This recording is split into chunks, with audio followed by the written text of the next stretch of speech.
Thanks for joining us on VIP TV. One of boxing's men of the moment, Rylan Charlton. What many people think was a big upset over Joe Laws on Saturday night, but I know the camp, Dan Naylor and Rylan himself, certainly didn't see it as an upset. How did the chance come about, Rylan? Well, we was always hassling to get an opportunity like this. Like Dan was always ringing up people and always trying to put my name forward for bigger shows. And we got the call, I think it was a 2 weeks notice we got. And we didn't obviously get to have the full camp or anything, but I've been in training non-stop, just waiting for the call. And yeah, it came and we snapped up straight away, which is great. Yeah. So yeah. And looking at your physique, you look like someone who doesn't stay out the gym for too much, even if you only had 2 weeks notice. Yeah, I always try and keep in the gym and keep as fit as possible, because I feel like boxing's so unpredictable. You just never know when you're going to get a call, so you've got to keep yourself in fighting shape a lot of the time. Yeah, and do you feel you're in a bit of a boxing backwater there up in East Anglia, where you know there's been the Walsh brothers have brought some success to it in recent years. Herbie Hyde before that, I think I can't think of his surname. There was a light heavyweight from that way as well. Danny McIntosh. Danny McIntosh, yeah. And, it's been a bit, there's been talent, and we see a lot of it at Graham Everett's gym there. We don't hear a lot about East Anglian boxing. No, there's not much. They seem to, I think that Graham Everett likes to keep his boxers in Norwich and boxing in Norwich. Doesn't seem like he explores much. Hence why I wanted to go London-based. So yeah, we've got obviously all my fights have been in London, kind of thing, which kind of made it harder because it's not only having to sell tickets, it's having to get my fans and stuff on a coach, get a coach booked, and get them all down to the venue. So yeah, it's been the harder way to do it, but I find like the harder way kind of paid off in this case, getting the Matchroom show pop up. Yeah, so you still live in Norwich, and you're still in the city, yeah? Yeah, I still live in Norwich, yeah. But I just I get down the Matchroom gym with Tony Sims, and I'm sparring the guys down there quite regularly, which has obviously brought me on quite a lot. And it's the best sparring you can kind of get, I'd say. As Tony and Dan, have they managed to have a word with Eddie to try and get you some sort of deal now? Well, yeah. I mean, after that show Saturday night, I was a bit overexcited, but I just said Eddie Hearn needs to get the contract out now. Yeah. And it seemed to went pretty crazy on Twitter, trending on Twitter or something on Saturday night. Mad, yeah. But Eddie Hearn sent like a picture of a pen and a paper and a waving emoji. So I'm guessing that's a yes. So we're just waiting to see what happens now. Yeah, so forget the emoji, just send the actual paper. That's all you want to do. Yeah, that's what we want. Yeah, let's go. And just talk us through the fight itself, because you just overwhelmed him, didn't you? Yeah, I feel like I don't know, over the build up to it being in the bubble and happening to be next door to Joe Laws, like, well, yeah. I don't know why they've done that in the hotel. I don't know if they've done that for a laugh or what, to try and stir the fight up more, but came out of my hotel room to pick up our breakfast or our dinner or something, because while we were waiting for our results, and looked to the side of me and there's Joe Laws there. I was like, morning.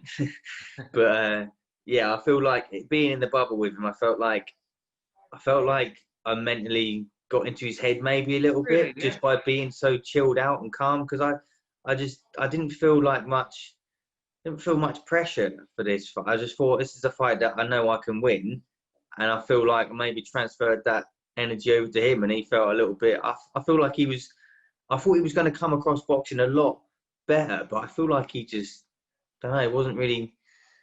It felt I felt like, I don't want to say it, but I felt like it was quite easy. Yeah, well, it was easy. I was only watching on TV and it looked comfortable. Yeah. I think the lesson to learn is don't come charging at you. I could train a dog to wee against the wall, but I could tell her don't go charging at you. I tell you that, otherwise you're in for a big mistake, making a big mistake. But What was it like in the bubble for you? Because I've spoken to some boxers and they've been running up walls absolutely just bored, found it really hard, and some have found doing the weight really hard in the bubble. How did you find it? Well, I actually found it quite all right. The hard thing I found was the cameras and stuff, doing the press conference, all the cameras being around there the whole time. I found being in front of the camera probably the hardest bit out of everything, just because not really done many sort of interviews or anything like that. But I don't mind it because I'm happy with my own company, like sat in the room, just watching a bit of TV, reading a book, just chilling out. I didn't really mind it, to be honest. I kind of preferred it because being at home kind of thing, the run up to a fight, you've got all your friends and your family around you, and I feel like that can distract you a bit. Like when I was in the bubble, I was 100% focused on the Saturday night. So I felt like I enjoyed it, to be honest. Yeah, I mean, I'm not, this is the first time I've ever met you, so, but I get the impression from just these first few minutes that you're quite a relaxed bloke. It might take a lot for you to lose it away from a boxing ring, you know, when it's controlled your temper, obviously. Yeah, for sure. I feel like I've definitely chilled out over the years. Yeah. So I feel, yeah, pretty relaxed in that situation. Yeah, I mean, what was your background before boxing? I mean, you know, because no one, what you know, amateur was you doing the white collar? What you know, what was your back? How old was you when you started boxing? So I noticed you're 28 now, which is still young, but you've only had 6 professional fights, 6 or 7.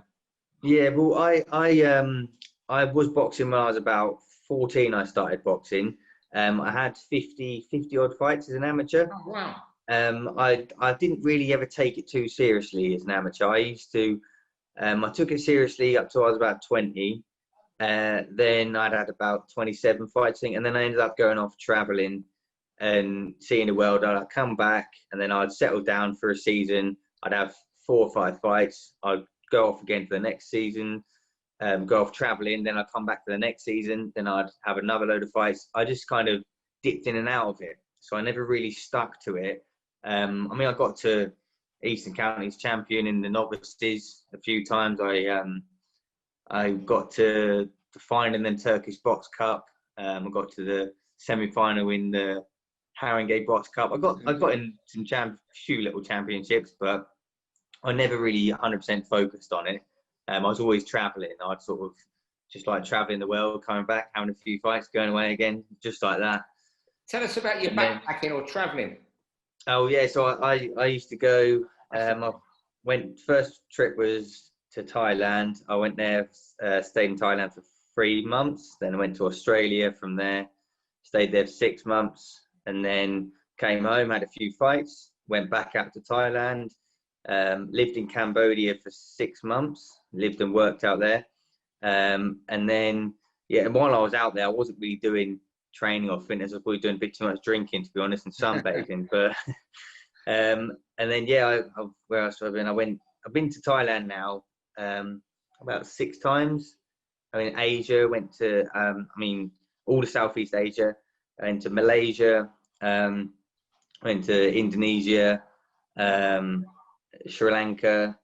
Then I went over to, where did I go? I went over to Central America, and that was my last trip, and that was fun over Central America. I went there for, I think, 5 or 6 months. Went to Mexico, all the way down to Mexico, Guatemala, Nicaragua, Costa Rica, Panama, and then Colombia. And then I decided, I felt like I've been traveling so much, I felt like I kind of got to the point where I've had enough now. I kind of want to settle down and sort of get a bit more routine in my life. So, yeah, I came home in 2017, end 2017, and I got back into the gym and started training with Frank, who had started doing training, like being a trainer, because I used to box with him. And his dad used to train me as an amateur, Steve Sickness. So then Frank Sickness had started training, and he said, "What are you doing back here?" And I said, "I've just come back, get down the gym, bit of training." He goes, "Yeah, but you're not coming back to box amateur, are you?" And I said, "Well, might as well earn some money from it for getting punched in the head." So yeah, we just said, let's go for it. And we went and got my license, and I just got myself grounded, and I've just stuck at it. And that's that. Sorry. Yeah, that was really that. That was that kind of thing. Like, just stuck at it and got my pro license, and then yeah, got how many? I think I've had got about well now 7 fights, and then that's that. I just stuck at it, and here we are. Did you turn pro with the intention of go? You know, was it like some of these guys I talk to say, like Sam Eggington, for example? Oh, I turned pro just to make a few quid, go on the road. Or did you go in there when you start, right, I'm going to give this a go and try and win titles and make good money? Yeah, I always thought I want to try and win titles, and I want to prove to everyone that I can actually, because I used to, as an amateur, I used to everyone just think, oh, Rylan hits hard and he's a bit of a swinger. So I used to come in, I used to swing because I never concentrated on boxing much, and I thought I want to show people that I can actually box and I can hit, and I want to do it properly. And yeah, and that's what I've done. I've settled down. I'm not the same boxer as I used to be as an amateur. I pick my shots now, and my power has just grown with my technique. I always had like I said, you're born with it. You can't create power. I'm born with a powerful punch, and it's just got more and more powerful the more I've got my technique. And I thought I've got power that can take me to the top, even if I'm losing 11 rounds in a fight and I land that one shot, then they're going out. It's always got a fighter's chance. So when you was travelling, because that's fascinating, what was you working as to get by? Because I guess you were just living in a hostel or something, or yeah. 10 in a bunk bed, not in a bunk bed, but 5 bunk beds in a room with a load of Aussies and Canadians and Americans, just sitting there drinking 2 pence a pint beers. Yeah, that's exactly what it was like. I mean, I did actually. I got into a bit of a weird job, but I was on the phones out in Cambodia, just ringing up and ringing up Australia and New Zealand, and in the stock markets kind of thing. I was doing something like that. Yeah, it was very random, but it paid the bills, and that was that kind of thing. I'd done that for 5 months. And I spoke to Dan this morning. Was you back at work today as well? No time off. What do you do now? Yeah, well now, I'm a chef by trade, but seeing like COVID's happened, the restaurants, there's not jobs going around or anything, and a lot of places are closed and stuff. So I ended up getting a job in a care home, and I'm working in a care home, and it's easy work. It allows me to be able to train. The hours are not late shifts or anything like in a restaurant.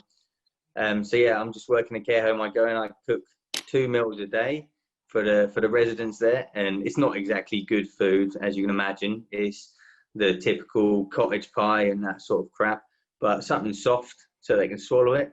And sometimes I push a little tea trolley around and I serve them cups of tea, and I give them biscuits and pink wafers. Did any of the old boys or old girls see you on the telly Saturday night? No, they didn't, unfortunately. No, they didn't have Sky in the home. They haven't got Sky, but they will be lights out by 7 o'clock. Yeah, exactly.